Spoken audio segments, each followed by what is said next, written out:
જય શ્રી કૃષ્ણ। મારી આ ગુજરાતી ચેનલમાં તમારા બધાનો હાર્દિક સ્વાગત છે। તો મિત્રો, શ્રી કૃષ્ણ કહે છે કે તમારા આંસુ વહાવવાથી તમારું નસીબ નથી બદલતું, નસીબ તો તમારા કર્મોથી જ બદલાશે। તેથી ચિંતા છોડો અને રડવામાં તમારી શક્તિ બગાડવાને બદલે તે ઉર્જાનો યોગ્ય ઉપયોગ કરો અને ઉકેલ શોધો। નસીબમાં ગુલાબ ક્યારે રડવાથી મળે છે?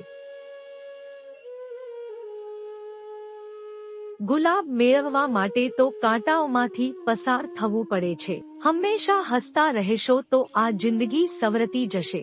જો તમે દરેક સમયે તણાવમાં રહેશો તો ખબર પણ નહીં પડે કે આ સુંદર જિંદગી ક્યારે પૂરી થઈ ગઈ। કાનાનું કહેવું છે કે ગુસ્સામાં બોલેલા કડવાશભર્યા શબ્દો એટલા ઝેરીલા હોઈ શકે છે કે તે તમારી સેંકડો પ્રેમભરી વાતોને પળભરમાં નાબૂદ કરી શકે છે। જિંદગી ત્યારે બદલાઈ જાય છે જ્યારે એ લોકો બદલાઈ જાય છે જે ક્યારેક પોતાની જિંદગીમાં હવા કરતા હતા। જ્યારે મેં પોતાથી મિત્રતા કરી ત્યારે સમજાયું કે મને કરતા મને વધુ સારું કોઈ નથી જાણતું। હું આશાના સહારે નહીં પરંતુ મારી જીદના બળ પર જીવું છું। લાલચ અને ભય કોઈને પણ છેતરપિંડી બનાવી શકે છે। નમસ્કાર દોસ્તો, આજે અમે તમારા માટે ભગવાન શ્રીકૃષ્ણના કેટલીક અનમોલ વિચાર લાવ્યા છીએ જે તમારા જીવનને સકારાત્મકતાથી ભરી દેશે। અમે આપને વિનંતી કરીએ છીએ કે આ વિડિયો અંત સુધી જુઓ અને શ્રીકૃષ્ણના વિચારોનો આનંદ માણો। જો તમને અમારો આ પ્રયાસ ગમે તો આ વિડિયોને લાઈક કરો, કોમેન્ટમાં જય શ્રી રાધે કૃષ્ણ લખો અને અમારી ચેનલને સબસ્ક્રાઇબ કરીને ઘંટીનું બટન પણ દબાવો। મિત્રો, જીવનમાં એક વાત હંમેશા યાદ રાખો કે જ્યાં સંઘર્ષ નથી ત્યાં સફળતાને કોઈ સ્થાન નથી। ક્યારે કોઈને પોતાનું દુઃખ ન કહો, કારણ કે સામેથી તો લોકો સહાનુભૂતિ બતાવે છે પરંતુ પાછળથી તે જ લોકો મજાક બનાવે છે। ભાઈ ભાઈનો સંબંધ ભગવાને સંકટ વહેંચવા માટે બનાવ્યો હતો, પણ દુઃખની વાત છે કે આજે તે માત્ર સંપત્તિ વહેંચવા સુધી મર્યાદિત રહી ગયું છે। જો લોકો તમને નીચે પાડવા માંગે છે તો તેનો અર્થ એ છે કે તમે તેના કરતા ઉપર છો। એ લોકોની ઇજ્જત શા માટે કરવી જેમની હરકતો કૂતરા જેવી હોય? પૈસા એક જ ભાષા બોલે છે, જો તું આજે મને બચાવી લેશે તો કાલે હું તને બચાવી લેશે। પૈસા કહે છે, ભલે હું તારા સાથે ઉપર ન જઈ શકું પરંતુ જ્યાં સુધી હું નીચે છું તને ઉપર લઈ જઈશ। દુનિયાનો સૌથી ગરીબ માણસ તે જ છે જેણે હિંમત ગુમાવી દીધી છે। દરેકને પોતાના રહસ્ય ન કહો, કારણ કે અહીં દરેક મિત્રનો પણ મિત્ર હોય છે। મારો વિશ્વાસ આ દુનિયામાં એમ જ નથી તૂટી ગયો। મેં પોતાના જ લોકોને પરાયાઓ સાથે દિલ લગાવતા જોયા છે। જેમણે પોતાના જ લોકોને બદલાતા જોયા છે તેઓ કોઈ પણ પરિસ્થિતિનો સામનો કરી શકે છે। હવે તો એવું લાગે છે કે પોતાની વાતો પોતાના દિલમાં જ રાખવી જોઈએ। જીવન જીવવું છે તો મુશ્કેલીઓ તો આવશે જ, નહીં તો મરી જવાથી તો સળગવાનો પણ અહેસાસ નથી થતો। ઉધાર માગનારને માત્ર એક જ વાર માગવું પડે છે પરંતુ ઉધાર આપનારને ઘણી વાર માગવું પડે છે। જે વ્યક્તિને એકલા રડીને ચૂપ થવું અને પોતાનું દુઃખ છુપાવતા આવડે છે એ જ આજની દુનિયામાં સૌથી શક્તિશાળી બનતો હોય છે। કોણ કાબિલ છે અને કોણ નહીં એ તો સમય જ બતાવે છે। મને જીવનમાં એક એવો વ્યક્તિ જોઈએ જે મારી ભૂલો ઉપર મને સમજાવશે, મારો સાથ ન છોડી દેશે। આશાઓ માણસો પર રાખવી અને ફરિયાદ ભગવાન પાસે કરવી એ હદ છે। જીવનના 3 સિદ્ધાંત બનાવી લો। 1. જેને તમે પસંદ કરો છો તેનાથી માફી જરૂર માગો। 2. જે તમને પસંદ કરે છે તેને ક્યારેય ન છોડી દો। 3. જે તમારી પર વિશ્વાસ કરે છે તેનાથી કશું છુપાવશો નહીં। મારી પાસે ઘણું બધું છે પરંતુ પ્રેમની કમી ખટકે છે। તારામાંથી શાંતિ શોધી તે જ મારી ભૂલ હતી। જે વ્યક્તિને સત્ય બોલવાની આદત હોય છે લોકો સૌથી વધુ તેને જ ખોટો સમજે છે। લોકો બદલાય છે તો બદલવા દો, બધા પાછા આવશે, માત્ર સારો સમય આવવા દો। એવા લોકોથી હંમેશા બચી રહો જેમના દિલ પર દિમાગ હાવી હોય। મેં આ જિંદગીમાં એ જોયું છે કે લોકો સંબંધ નિભાવવામાં ખૂબ જલ્દી થાકી જાય છે। દરેકને પોતાનો સમજી લેવું બંધ કરી દો હંમેશા ખુશ રહેશો. આ દોષ ધરાવતો સમય છે જ્યાં સાચો મિત્ર થોડો નારાજ થઈ જાય તો દુશ્મનોની લાઇનમાં ઊભો થઈ જાય છે અને તમારી સામે બદલો લેવાનો ઇંતજાર કરે છે. તમે ભલે કેટલા પ્રતિષ્ઠિત વ્યક્તિ કેમ ન હોવ, જો તમે એવી વ્યક્તિને પ્રેમ કરો છો જે પ્રતિષ્ઠા કરવી નથી જાણતું, તો તમારી સેલ્ફ રિસ્પેક્ટ અને લાગણીઓને કચડી નાખશે. કેટલાક લોકો જિંદગી હોય છે, કેટલાક લોકો જિંદગીમાં હોય છે અને કેટલાક લોકોનું હોવું જ જિંદગી બને છે. હવે હું કોઈના બહેકાવામાં નથી આવતો. એક વ્યક્તિએ મને એટલો સમજદાર બનાવી દીધો છે કે હવે દિલ 1000 વાર ચીસો પાડે તો પણ એને ચીસવા દો. જે તમારું નથી તેને જવા દો. એક ફકીરે મારા શરીરને સ્પર્શ કરીને કહ્યું, શું અજીબ લાશ છે જે શ્વાસ પણ લે છે, બતાવો તેમની સ્મશાન યાત્રા કેવી રીતે નીકળશે. જે અંદરથી મરી ગયા હોય. ઘણા લોકો છે એને ખુશ રાખવા માટે, અને હું એકલો જ છું જે એની યાદમાં ખુશ રહે છે. જીવનના 4 નિયમો છે. 1. પૈસા કમાવો. 2. પરિવારને ખુશ રાખો. 3. પોતાની જિંદગીમાં મજા માણો. 4. પોતાના કામથી કામ રાખો. જિંદગી જેને ખુશી નથી આપતી તેમને અનુભવ ઘણો આપે છે. કોઈની યાદમાં જીવવું આસાન નથી હોતું. અંદરથી ખતમ થવું ખૂબ જ પીડાદાયક હોય છે. મોતની બાહોમાં જ શાંતિ છે, કારણ કે જીવન તો એક ખોટા નામ પર ચાલે છે. જેટલું બની શકે તેટલું ચૂપ રહેવું જ સારું છે, કારણ કે માણસની સૌથી વધુ દુશ્મની તો તેની જ જીભ કરાવે છે. દર્દ ઓછું નથી થતું, ફક્ત સહન કરવાની આદત પડી જાય છે. કોઈ વ્યક્તિ ખૂબ સુંદર કેમ ન હોય, જો તે ઈમાનદાર અને વફાદાર નથી તો એમાં કંઈ ખાસ નથી. દરેક પરિસ્થિતિમાં હસતા રહેવાની આદત અમારી છે. જેટલું ઊંડું મન હોય તેટલી જ હસતી રહેવાની આદત અમારી છે. સાપના દાંતમાં, વીંછીના ડંખમાં અને માણસના મનમાં કેટલું ઝેર હોય છે કોઈ કહી નથી શકતું. આ જમાનામાં પહેલા તો તમને ધોખો આપવામાં આવશે અને પછી તમારી મજબૂરીઓની ગણતરી કરવામાં આવશે. પ્રેમ તેની સાથે જ નથી થતો જેના સાથે રહેવું છે, પરંતુ પ્રેમ તેનાથી વધુ થાય છે જેના વિના જીવવું જ શક્ય નથી. કાશ બનાવનારે થોડી વધુ સમજદારી બતાવી હોત, માણસ થોડા ઓછા અને માનવતા થોડી વધુ બનાવી હોત. રંગ છોડતા કપડાં અને રંગ બદલતા લોકો ભલે કેટલાય બ્રાન્ડેડ કેમ ન હોય, અંતે મનમાંથી ઉતરી જ જાય છે. અક્સર લોકો વિખૂટા પડવાની વજહ પૂછે છે અને હું મારી ખામી બતાવીને તમારી ઇજ્જત બચાવી લઉં છું. જ્યારે સમસ્યા પોતાનું જ કારણ બને ત્યારે ઉકેલ શોધવો જોઈએ. ન્યાયમાં એક વ્યક્તિ ખુશ થાય છે અને બીજો નારાજ, જ્યારે ઉકેલમાં બંને ખુશ રહે છે. તું મારા સાથે હશે તો દુનિયા શું કહેશે?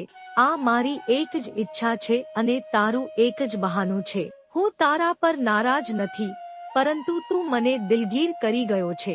ક્યારે કોઈનું દિલ ન દુભાવશો, કારણ કે જેમણે સહન કરીને ભગવાન પર છોડી દીધું છે તે તમારા માટે કાળ બની જશે. જો તમે પોતાને તૂટેલા મહેસૂસ કરો તો ગભરાશો નહીં. ઉપરવાળો તમને કોઈ મોટી ચીજ માટે તૈયાર કરી રહ્યો છે. પ્રાર્થના દરરોજ કરો, કારણ કે લોકોને વાત કરવી સહેલી છે, પણ ભગવાન સાથે વાત કરવાથી દુઃખ હળવું થાય છે. કોઈને પણ તમારું દુઃખ અને ખુશી દેખાડવી ન જોઈએ, કારણ કે લોકો તમારી ખુશીમાં નજર લગાવશે અને તમારા દુઃખમાં લાફો લગાવશે. પૈસામાં ઘણી ગરમી હોય છે જે સૌથી પહેલા તમારા સંબંધોને સળગાવી રાખમાં ફેરવી નાખે છે. જ્યારે કોઈ સંબંધમાં જિદ્દ અને અહંકાર આવી જાય તો બંને જીતી જાય છે, પણ સંબંધ હારી જાય છે. પ્રેમ જો સાચો હોય તો ઝઘડા કેટલાય હોય, પરંતુ સંબંધ ક્યારેય તૂટતો નથી. અનુભવ કહે છે કે જો સમય ખરાબ હોય તો બધા આજમાવવા લાગે છે. મોટા લોકોને પણ નાના લોકો દેખાડવા લાગે છે. અમીરોના ઘરમાં જાવ તો દરેક નાની વસ્તુની કિંમત જણાવવા લાગે છે. જીવનમાં જે લોકો સાથે રહીને છેતરપિંડી કરે, ધોખો આપે અને બદનામી કરે, એવા લોકોને પોતાના જીવનથી હંમેશા દૂર રાખો. કોઈએ મને પૂછ્યું, તમારું ચારિત્ર એટલું પવિત્ર કેમ છે? મેં કહ્યું, જેણે જેમ વિચાર્યું અમે તેવા છીએ. બાકી મારી અંદર શું છે તે ભગવાન જાણે. જો તમારી ઘણા સમયથી કોઈ સાથે વાત ન થઈ હોય તો એકવાર ફોન કરો કે મેસેજ કરીને પૂછો કે તે જીવે છે કે મરી ગયો છે. જો તે જીવતો હોય તો માનજો કે તમારા માટે તે મરી ગયો છે. પ્રેમનો અર્થ ત્યાં સુધી સમજાતો નથી જ્યાં સુધી કોઈ તમારા માટે તડપતું ન હોય. પ્રેમનો અર્થ ત્યારે સમજાય છે જ્યારે તમે કોઈ માટે તડપતા હો. દરેક વ્યક્તિ પોતાની જગ્યાએ સાચો હોય છે. ખરેખર સંઘર્ષ સાચા અને ખોટા વચ્ચે નથી પરંતુ સાચા અને સાચા વચ્ચે છે. સ્ત્રીના પ્રેમનો ખ્યાલ ત્યારે આવે છે જ્યારે પુરુષ પાસે કશું ન હોય. પુરુષની વફાદારીનો ખ્યાલ ત્યારે આવે છે જ્યારે તેના પાસે બધું હોય. પહેલા તપાસ કરી લો કે વફાદાર કોણ છે. સમય તો બતાવી જ દેશે કે ગદ્દાર કોણ છે. એક તકલીફ જેવી લાગણી થાય છે જ્યારે કોઈ દિલમાં તો રહે છે પણ સાથે નથી રહેતો. વાસ્તવિકતા કંઈક બીજી જ હોય છે. દરેક હસનાર માણસ ખુશ હોય તેવું નથી હોતું. સફળતાનું રહસ્ય શું છે? સાચા નિર્ણયો કેવી રીતે લેવાય? અનુભવથી. અને તમે અનુભવ કેવી રીતે મેળવો? ખોટા નિર્ણયો લઈને. કોઈ પ્રશંસા કરે કે નિંદા બંને સારા છે. ક્યારે સંભાળવી નહીં, કેમ કે પ્રશંસા પ્રેરણા આપે છે અને નિંદા સાવધાન રહેવા શીખવે છે. દરેક પળ જીવી લો. આ જીવન વિશ્વાસપાત્ર નથી. દોલત તો વારસામાં પણ મળી શકે છે પરંતુ ઓળખ પોતાની મહેનત પર જ બનાવી શકાય છે. જ્યારે બધામાં તું જ મારો માલિક છે તો કોઈ ખરાબ અને ખોટો કેમ છે? જીવન પળપળે રેતીની જેમ ઉડી રહ્યું છે અને અમને ભ્રમ છે કે અમે મોટા થઈ રહ્યા છીએ. સંબંધ ત્યારે મુરઝાવા લાગે છે જ્યારે બે લોકો વચ્ચેની સમસ્યામાં કોઈ ત્રીજું વ્યક્તિ હસ્તક્ષેપ કરે. કહેવામાં કોઈ નુકસાન નથી પણ સહન કરનાર કમાલ કરે છે. દર્દોના જવાબ કોણ શોધે? લોકો તો માત્ર પ્રશ્નો જ કરે છે. ખતરો ફક્ત દુશ્મનોથી નથી પરંતુ આજુબાજુના લોકોથી પણ છે, કારણ કે નાવડી બહારના પાણીથી નહીં પરંતુ અંદરના છિદ્રોથી ડૂબે છે. ક્યારેક પોતાના જ લોકો એમનો એવો ખેલ બનાવે છે કે તેઓ પોતાના કહેવાવા લાયક પણ રહેતા નથી. પ્રેમ ક્યારેય પણ અને કોઈ સાથે પણ થઈ શકે છે કારણ કે એક ફૂટી હાંડી બનાવવાની કોઈ ઉંમર નથી હોતી. અમે માત્ર તે જ છીએ જે અમે જાણીએ છીએ. લોકો ફક્ત અંદાજ લગાવી શકે છે. જ્યાં તમારી સચ્ચાઈ તમારા પોતાના લોકો સામે સાબિત કરવી પડે ત્યાં ખરાબ જ સારા છીએ. જેઓને જ્ઞાન છે તેમને અહંકાર કેવો અને જેમને અહંકાર છે તેમને જ્ઞાન કેવું? કોણ પોતાનો છે અને કોણ પરાયો છે?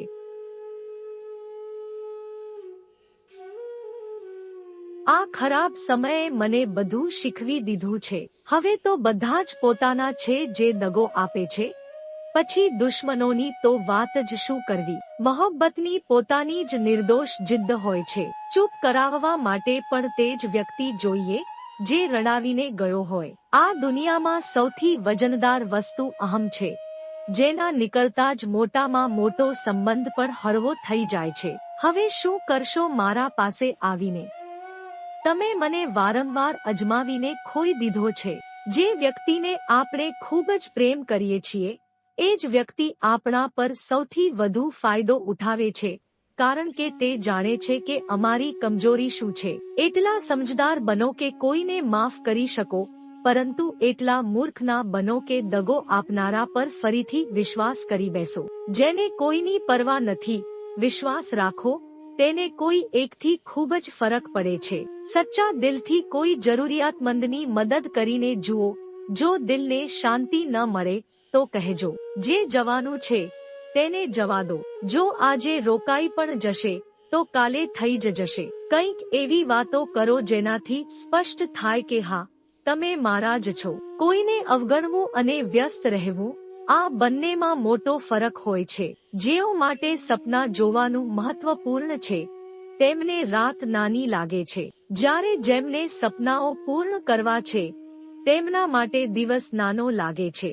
સુંદરતા એમાં નથી કે આપણે કેમ દેખાઈએ છીએ પરંતુ એમાં છે કે આપણે બીજા સાથે કેવી રીતે વર્તીએ છીએ. સ્વીકાર્ય કે સ્વયં હત્યા કરનાર સમાજ ક્યારેય ખુશીથી કરાયેલ લગ્નને સ્વીકારતો નથી. કોઈની આદત જોવી હોય તો તેને ઇજ્જત આપો અને ફિતરત જોવી હોય તો તેને આઝાદી આપો. મને કમજોર માનવાની ભૂલ ન કરશો. હું પ્રેમ અને વાર બંને કરવાનું જાણું છું. મૌન કારણ વિના નથી થતું. કેટલાક દર્દ એવા હોય છે જે અવાજ છીનવી લે છે. ચહેરો સાફ, દિલમાં કાળા દાગ, મોઢા પર મીઠાશ અને પાછળથી તિરસ્કાર. આ જ છે આ દુનિયાની સચ્ચાઈ. સમયસર પોતાને બદલતા રહેવું સારું છે, કારણ કે જો સમયે બદલ્યું તો બહુ દુઃખ થશે. આજની દુનિયામાં ભગવાન એ જ છે જેના પાસે પૈસા અને પદ હોય છે. આજના સંબંધોનું બીજું નામ જ પૈસા બની ગયું છે. કર્મો ભલે કેટલા ખરાબ હોય, પરંતુ જો તમારા પાસે પૈસા છે તો તમારી બદનામી, ખરાબ વર્તન અને દુષ્ટકર્મો બધું માફ કરી દેવામાં આવે છે. આ કળિયુગ છે સાહેબ. અહીં મોટા લોકો સાથે ખરાબ થાય કે ના થાય, પરંતુ સારા લોકો સાથે ખરાબ અવશ્ય થાય છે. માનવીનું મન એ જ તેનો સૌથી મોટો દુશ્મન અને સૌથી મોટો મિત્ર છે. જો મન તમને જીતી જાય તો તે તમારો દુશ્મન બની જાય છે, અને જો તમે મનને જીતી લો તો તે તમારો સાચો મિત્ર બની જાય છે. હિંમત ન હારો. જો તમને દુઃખ મળ્યું છે તો દવા પણ મળશે. જે તમે આપશો તે જ પરત મળશે, ભલે તે ઇજ્જત હોય કે દગો. ધીરજ રાખો, નિરાશ ન થાઓ, કારણ કે જે નસીબમાં લખાયું છે તે બ્રહ્માંડનો સૌથી મોટો લેખક છે. પ્રશંસા કેટલી પણ કરી લો, પરંતુ અપમાન વિચારવીને જ કરવું. અપમાન એ એકમાત્ર વસ્તુ છે જે તક મળે ત્યારે વ્યાજ સહિત પરત આવે છે. તમારા ભૂતકાળને પાછા જઈને સુધારી નથી શકતા, પરંતુ આજથી શ્રેષ્ઠ કામ કરીને તમારા આવનારા ભવિષ્યને ચોક્કસ સુધારી શકો છો. ફક્ત એ જ કરો જે સાચું અને સારું હોય. એવા લોકોથી દૂર રહો જે તમને પોતાના દિલમાં નહીં પરંતુ દિમાગમાં રાખે છે. મેં મારા જીવનમાં દરેક પ્રકારના લોકો જોયા છે. કેટલીક મદદ લઈને આભાર માનતા હોય છે, તો કેટલાક બેવકૂફ કહેતા હોય છે તમારા વિચારોમાં જે આવે તે બધું શક્ય છે. ફક્ત કોઈ સાથે ખરાબ ન કરો અને થોડો વિશ્વાસ રાખો. જેઓ દિલથી સાચા હોય છે, જીવન તેમને એટલું જ વધુ અજમાવી લે છે. મોટા સપના જુઓ, પરંતુ શરૂઆત નાથી કરો. તો મિત્રો, આજનો વિડિયો તમને જરૂર પસંદ આવ્યો હશે તો વિડિયોને લાઈક કરી તમારા સગા સંબંધી અને મિત્રોને શેર પણ કરજો. તેમજ મારી ચેનલને સબસ્ક્રાઇબ કરવાનું ભૂલતા નહીં. ફરીથી મળીશું આવા જ વિડિયો સાથે. ત્યાં સુધી તમારું ધ્યાન રાખજો, હસતા રહેજો અને હંમેશા ખુશ રહેજો. ક્યારેક તમારા માટે તો ક્યારેક તમારા પરિવાર માટે. જય શ્રી કૃષ્ણ.